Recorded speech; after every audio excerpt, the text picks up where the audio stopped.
Oh, Marion, you had to go and get yourself kidnapped. Not like you did any better. Salut tout le monde, c'est Xavier, bienvenue sur Watch Mojo français. Aujourd'hui on se retrouve pour le top 10 des moments de film qu'on a attendu pendant des années, mais qui étaient nazes. Excuse me, I believe I'm the one who kicked Ivy's botanical butt. Oh, this ain't gonna be good. Does it then follow that there is no danger? Dans cette liste, on va examiner des scènes très attendues qui n'ont pas répondu à nos attentes. Alors que le reste du film était peut-être décent ou même bon, ces moments spécifiques ont vraiment déçu les fans. Comme certaines de ces scènes sont importantes pour l'intrigue, un avertissement de spoilers est en vigueur. Lequel de ces films vous a le plus déçu? Dites-le moi dans les commentaires. Numéro 10, Ripley est la seule survivante, Alien 3. Could I have a moment alone, please? Yes, of course.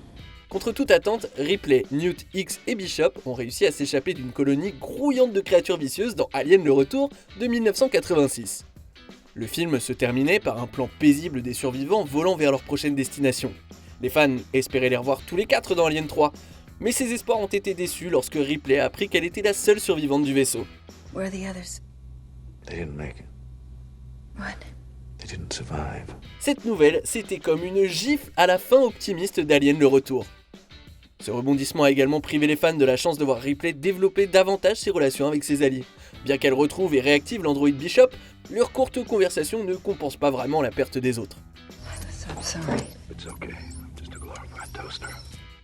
Numéro 9, les débuts de Batgirl, Batman et Robin. Please be looking for me. Actually, I'm looking for Alfred Pennyworth. Uncle Alfred!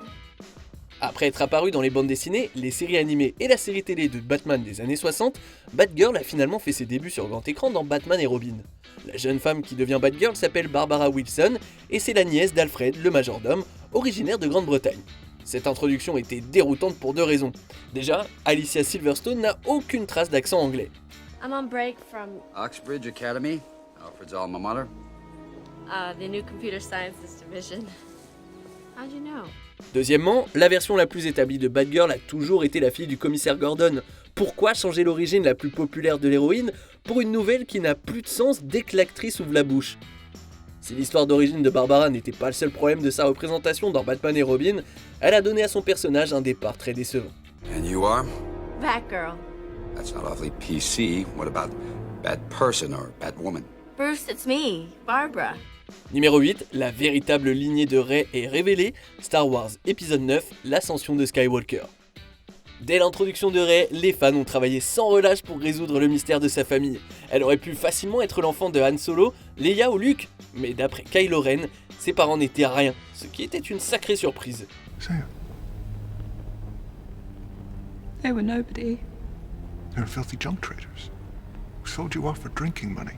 Ouais, mais ça s'est avéré faux par la suite dans l'ascension de Skywalker. Lors d'un moment de tension, Kylo Ren confirme que contrairement à ce qu'il avait affirmé précédemment, Rey est en réalité la petite fille de Palpatine. You have his power. You're his granddaughter. You are a Palpatine. Cette révélation semblait trop facile et elle ressemblait beaucoup trop à une autre de la trilogie originale. On a déjà vu un héros apprendre qu'il était l'enfant d'un méchant dans l'Empire contre-attaque. No. I am your father.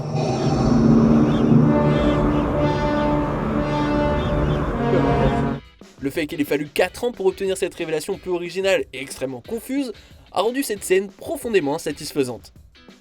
Numéro 7, première apparition d'Anakin, Star Wars épisode 1, la menace fantôme. You're a slave? I'm a person and my name is Anakin. Dark Vador est devenu un méchant emblématique dans le premier Star Wars de 1977. Les fans étaient donc impatients de connaître ses origines dans la menace fantôme de 99.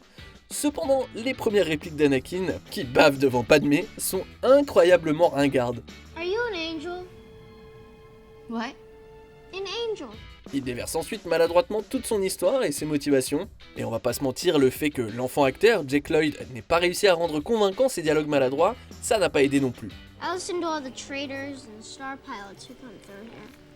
I'm a pilot, you know, and someday I'm gonna fly away from this place.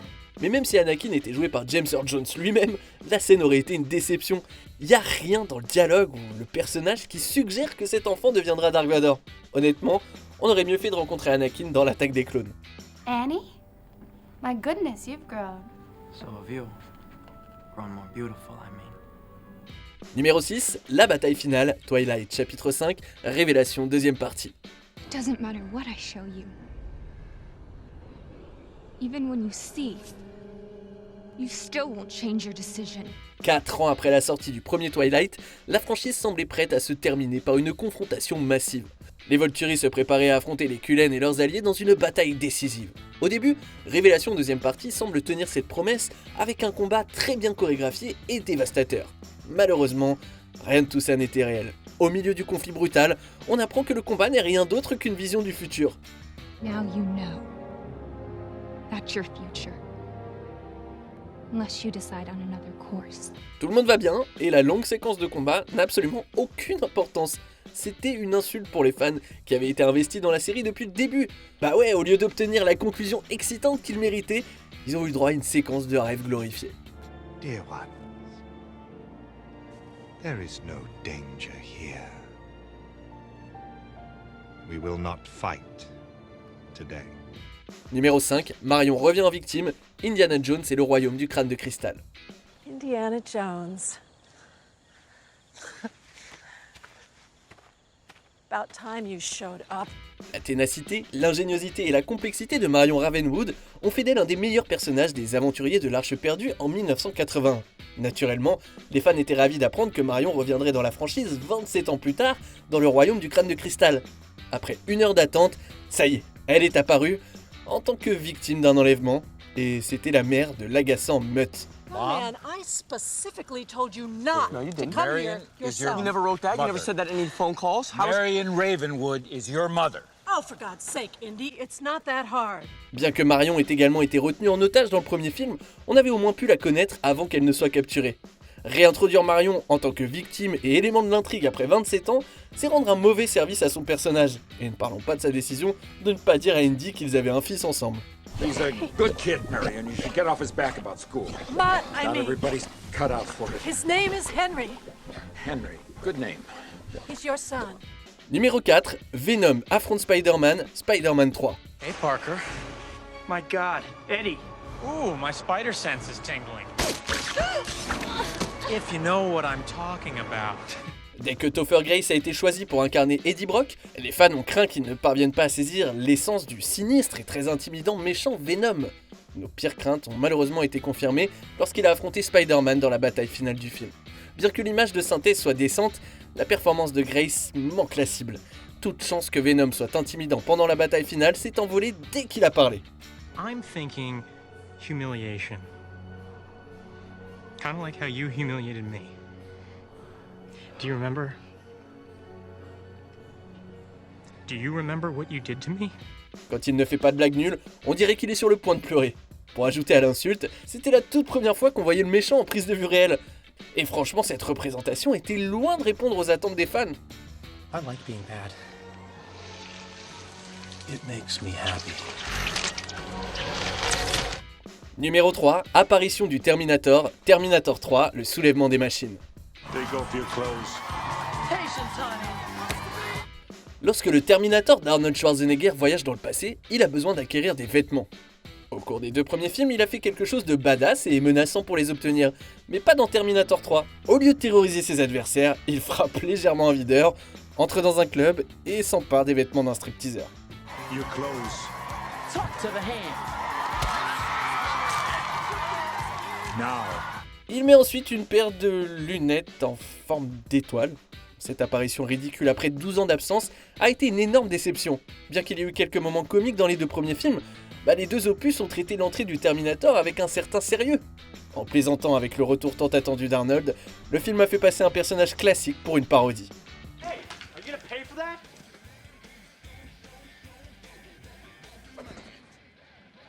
Talk to the hand. Numéro 2, le moment Martha, Batman contre Superman, l'aube de la justice. Well, here I am. Bruce, please. I was wrong. You have to listen to me. Le simple fait d'apprendre que Batman et Superman allaient s'affronter à l'écran était un rêve devenu réalité. Comme il s'agit des deux super-héros les plus célèbres de tous les temps, un combat entre eux, ça ne pouvait être que génial! À moins d'y mêler leur chère et tendre maman. Juste avant que Batman ne porte le coup de grâce, Superman marmonne que sa mère, Martha, a des ennuis. Bruce cesse alors immédiatement d'attaquer et se met à crier parce que sa mère porte le même nom. Why did you say that name? Martha, why did you say that name? Stop! Please, stop! Why did you say that name? It's his mother's name! Franchement, soyez honnêtes parmi vous, qui aurait pu imaginer qu'un combat entre deux titans se termine à cause d'une coïncidence de prénoms? L'instant Martha a ruiné le poids et la signification d'un combat épique en prise de vue réelle dont nous rêvions depuis tellement d'années. Avant de dévoiler notre premier choix, voici quelques mentions honorables, ou plutôt déshonorables. Optimus Prime périt au combat, Transformers 2, la revanche. Ça manquait de poids émotionnel et puis ça a été annulé par la suite.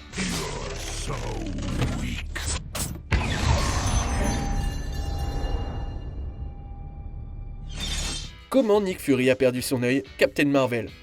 On s'attendait à une histoire plus passionnante honnêtement. Oh, motherfucking! You okay? Yeah, it's just a scratch. No. Voir Godzilla? Godzilla. La nouvelle conception a obtenu le surnom de Zilla car il n'avait absolument rien d'un dieu.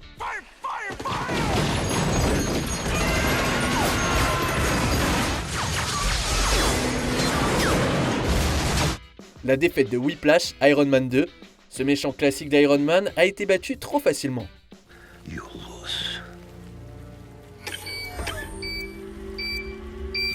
La Ligue des Justiciers s'unit, Justice League. Ils formaient une bien meilleure équipe dans la Snyder Cut.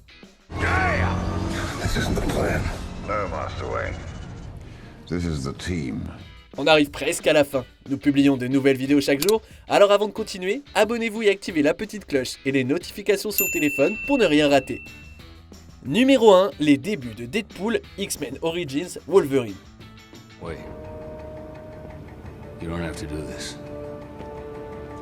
Alright, maybe you do. C'est pas pour rien que Wade Wilson, aka Deadpool, est surnommé le mercenaire à la grande bouche. Son don de la parole est sans doute le trait le plus caractéristique de son personnage. Il se moque constamment de ses ennemis, brise le quatrième mur et nous fait bien marrer. Mais l'équipe créative de X-Men Origins a décidé de ne pas tenir compte de l'histoire du personnage. Après avoir été le cobaye d'expérience, Wade est physiquement incapable de parler. Wait, is that you? Stryker finally figured out how to shut you up. Bien que Logan essaye d'en plaisanter, le voir dans cet état, ça n'a pas du tout fait rire les fans. Le mépris total pour le personnage, c'était honteux. Ses débuts ont été les plus nuls de l'histoire du cinéma. Mais bon, au moins, ils se sont rattrapés depuis. It's a big house. It's funny that I only ever see two of you. It's almost like the studio couldn't afford another X-Men. Que pensez-vous de notre sélection? Dites-le moi dans les commentaires et checkez cette autre super vidéo de Watch Mojo français.